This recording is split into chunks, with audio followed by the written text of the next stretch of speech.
السلام عليكم، ازيكم يا اصحابي؟ عاملين ايه؟ النهارده هناخد فيه كتاب كونكت السنه الاولى ابتدائي برايم 1 الترم الثاني. لسه مكملين في يونت 13 والنهارده هناخد الليسون بتاع learn sounds with busy bee and learn how to write with busy bee. طبعا هو هنا بيتكلم عن الفونكس 3 letters، عايزين نعرف الفونكس بتاعتهم وازاي نكتبهم. اول حاجه عندي كل حرف في الانجليش بيكون ليه اسم وليه شكل وليه صوت وليه دايركشنز بتتكتب بيه. اول حاجه الشيب او الشكل بتاعه انه ليه شكل كابيتال وشكل سمول. تاني حاجه النيم ان اسمه لتر اكس ده اسمه. تالت حاجه الدايركشنز هناخدها دلوقتي، الساوند بتاعه ده لتر اكس فالساوند بتاعه كس كس. طيب تعالوا نشوف how to write letter x. الدايركشنز بتاعته ايه او how to write letter x. اول حاجه انا عندي في الانجليش سطرين كده، لو انا بكتب في الكراسه بتاعتي letter x بكتبه ازاي؟ الكابيتال باجي من فوق بعمل واحد كده نايم، واحد تاني نايم قصاده كده، والنقطة اللي بيلتقوا فيها هي السطر الأولاني، يبقى أنا كده كتبت لتر إكس كابيتال. طب يا ميس هو أنا ينفع أكتبه كده؟ هو شكله إكس وكل حاجة بس للأسف كتابته غلط.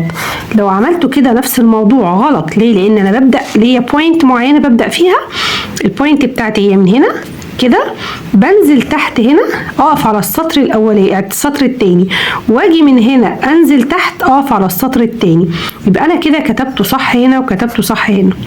طيب اكس سمول بتبقى بين السطرين، اي لتر سمول دايما عارفين ان هو بيبقى بين السطرين. طيب يا ميس هو انا ينفع اعمله بين السطرين كده؟ لا ما ينفعش. ليه؟ لانه صغير قوي. طب ينفع اعمله تحت كده؟ لا. طب ينفع اعمله فوق كده؟ لا. يبقى هو صغير بس هو بين السطرين، بين السطرين. طيب اسمه ايه؟ اكس كابيتال اكس سمول اكس كابيتال اكس سمول make the sound x. طيب let's say the words box fox 6. طيب تاني لتر معايا لتر واي، واي كابيتال واي سمول. واي بتعمل الساوند بتاعها يا يا يا يا يا يا. انا عندي سطرين كده عشان اكتب لتر واي، هاجي في الكابيتال هعمل واحد كده وواحد كده واقوم عامل كده خلاص. طيب الواي سمول يبقى ما ينفعش مثلا اعمله كده كده، لا هو بيقف على السطر الاولاني هنا، بيلتقي مع دوت في السطر الاولاني هنا ويمشي كده. ممكن ما اعملش الشطره ديت عادي، هو كده بيجيبها لي في الكتاب عادي ممكن اعملها. تاني حاجه الواي سمول هعمل زي لتر يو كده زي الكوبايه، واقوم جايب واحد هنا ونازل تحت السطر. بصوا بقى في حروف بتنزل زي تحت السطر زي الواي والجي والجي بينزلوا تحت السطر. طب يا ميس هو انا ينفع اعمله كله كده من السطرين؟ لا. طب يا ميس هو انا ينفع اعمله كده؟ لا. ينفع اعمله صغنن كده؟ لا. يبقى انا بعمل الكوبايه بتاعته كده، الكب بتاعه كده، وبعمل كده خلاص.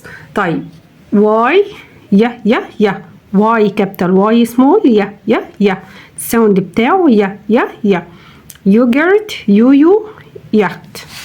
طيب تعالوا بعد كده لتر زي، زد كابيتال زد سمول او زي كابيتال زي سمول، الاتنين عادي شغالين. زيبرا زو زيبر. تعالوا نشوف هنا how to write letter Z. برضو عندي لو الكراسة بتاعتي مسطرة سطرين كده، فانا لتر زد كابيتال هعمله ازاي؟ هاجي من واحد من هنا وانزل تحت كده واعمل كده. طبعا هو انا رسمت الفتحه بتاعت الخطين كبيره شويه، يعني مثلا لو جيت هنا اهو بصوا شكلها حلو ازاي اهو، يبقى هي هنا زد كابيتال. طب يا ميس هو انا ينفع اعمل زد كابيتال كده؟ لا. ليه؟ لانها لازم تلمس السطر التاني الشرطه التانيه بتاعتها. زد سمول بعمل بقى باجي على السطر الاولاني كده وانزل تحت كده وكده، يبقى زد سمول اهو. انا بس هبينها لكم بالخط عشان هي مش باينه لان القلم اسود. يبقى هي بتمشي على السطر الاولاني وتنزل تحت وتنزل كده، ده زد سمول. طيب تعالوا نشوف هنا بيقول لي listen find x و y و z وسيركل. طبعا هعمل سيركل على لتر y هنا، لتر x هنا، لتر z هنا، لتر z هنا. لتر اكس هنا، واي هنا، واي هنا، واي هنا مرتين، والاكس هنا. طيب هنا طبعا هكتب الكلمات في الصفحة دي، وبعد كده